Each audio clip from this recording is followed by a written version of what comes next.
he wanted to go to San Francisco to see San Francisco Chronicle. And the more times I see him, the less he's going to do anything. So I told him I'm watching him. He's not going to do anything. I turn you in a second. I don't care what happens, even if I'm involved. So I drove him to San Francisco, right? Because I knew where the Were you in your own personal car? in the police car. In a police car? Yeah, can you believe that? So your jurisdiction with a known... Don't ask why I did. I don't know. Who knows why? At that time. And you wanted to go by the Chronicle newspaper? Yeah, but I didn't know Avery was working for the Chronicle. It's easy to judge me after. And so what happened when you... I got stopped by a San Francisco cop. All right. Can you imagine that? When you in the murder and, you know... Yeah, stopped by the cop. Can you imagine when I... It sounded like a bad movie. Well, not a bad movie. Tarantino would say, no, I don't Not think a bad movie. Just thank God it ended okay. I rolled down my window. He says, "You okay? You're weeping." I said, "Yeah. I'm sorry. I just kind of upset about something. I'm sorry about that." Okay. I don't know why you're here, but he said something to that effect. And he looked at Wayne, and naturally he never said who Wayne. He never said nothing. He said, "Okay.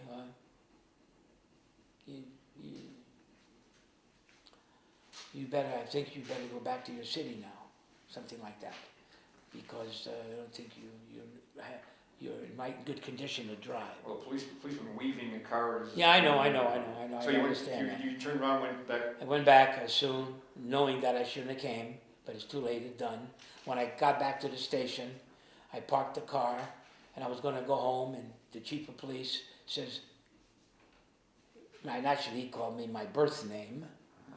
It was not Gino, obviously. He said, "Ray, I want to talk to you." That's my birth name. At this point, you might tell the folks who might get confused. Ray, your name at that time was Ray Ottoboni, and you changed your name over the years to Gino Valentino. That is correct. Because it's Gino Valentino is actually officially your real name now. So.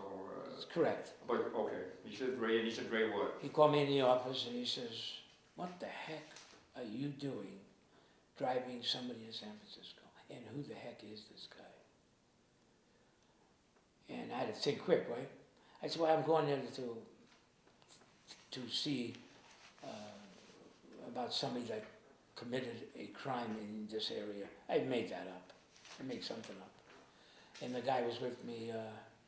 I know him. I took him along. Took him along? He said, "You don't take anybody in a police car. What's the matter with you?" I said, "Okay, it won't happen again." So, as I put, I mean, what's he going to do to me? My father's a powerful man. My father's the one that hired him. He's not going to fire me. But I know I shouldn't have done it, okay? I shouldn't have did it. I don't know why I took him. I can look back and say, like anybody can, why you do things, But that never happened again. I never took him in San Francisco again, or I didn't take him many places out of the town anymore after that. Right now we're like approximately in the later part of 1970. Anything of interest happen near the end of 1970 that you recall? Or should we go into the next year?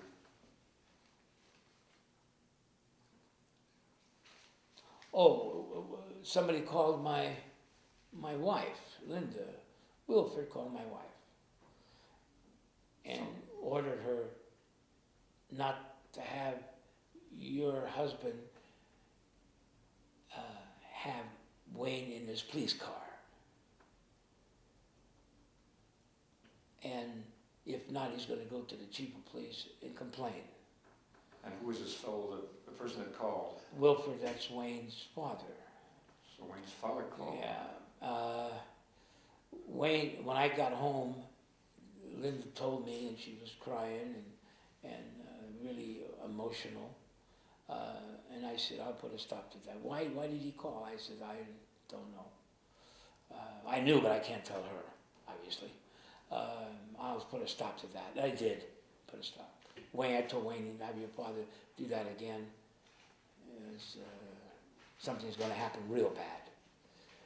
I told him, my father's a powerful man. You understand that? And I looked him right in the eye, that goofy grin of his. Paul's a powerful man. Don't do ever that again, or they'll never see you again. You understand me. And I walked away. So for quite a while then you had no real direct connection with Wayne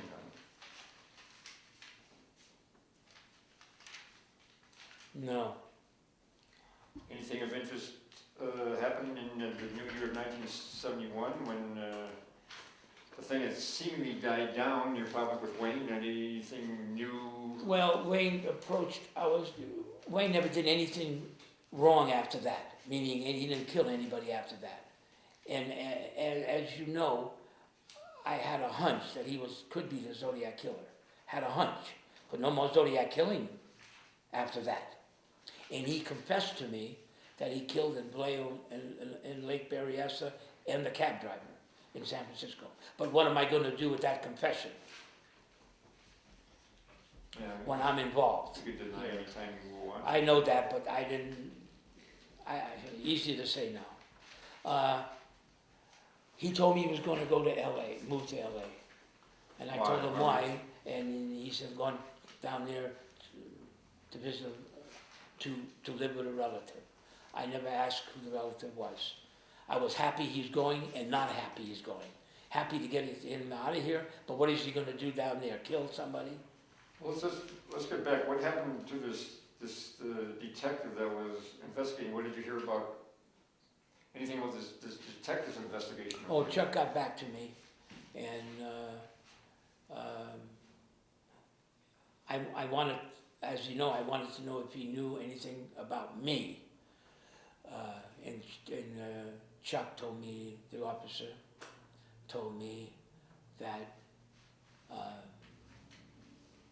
the guy that's doing in investigating this, the high-ranked officer, doesn't know anything about me. I hope he's not, again, he said, I hope he's not in trouble.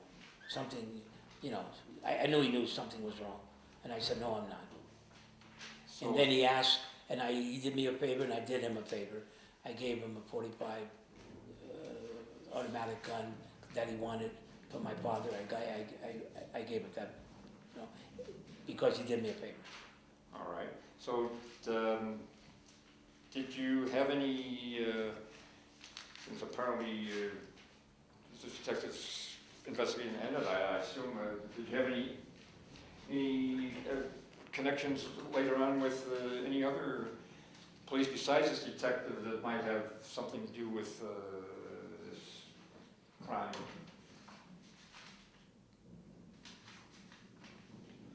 Any other police that got any information or anything along the way? Well, there was the chief of police of Broadmoor. He was in charge. And my father, like I say, a powerful man everywhere, not just Coma. He went and stopped the investigation any further of that officer. He was powerful enough to tell a police chief to stop. Yes, he was. Father, very powerful man, and it did stop. Any other police you think might have stuck their nose in that you might have been worried about or anything? Well, I knew a police officer from before I became a cop, and I needed his help because no one could teach me the ropes on the working in the car. The academy doesn't tell you that, working, in the car and things. And I went to Captain Can, who was the captain of San Bruno Police Department. And if I could ride at nights to get some experience. So San Bruno is like maybe 10 miles south of where you were? Right. Correct. Because the chief of police couldn't teach me that. He'd never been to academy. The only academy Coleman went to was me. I was the only cop that ever went to academy. So Ken agreed to give you right. As long as I signed a piece of paper to that I can't sue any legal thing stuff. So I rode with them at nights, and I was really comfortable with Captain Can. Now again, shouldn't have done this, but I did it. You know, things you do, make mistakes in life. I told Captain Can what happened in Tahoe. But I never told him everything, what happened in Tahoe. I just said I believed I was involved, inadvertently involved with a killer, possibly Zodiac killer.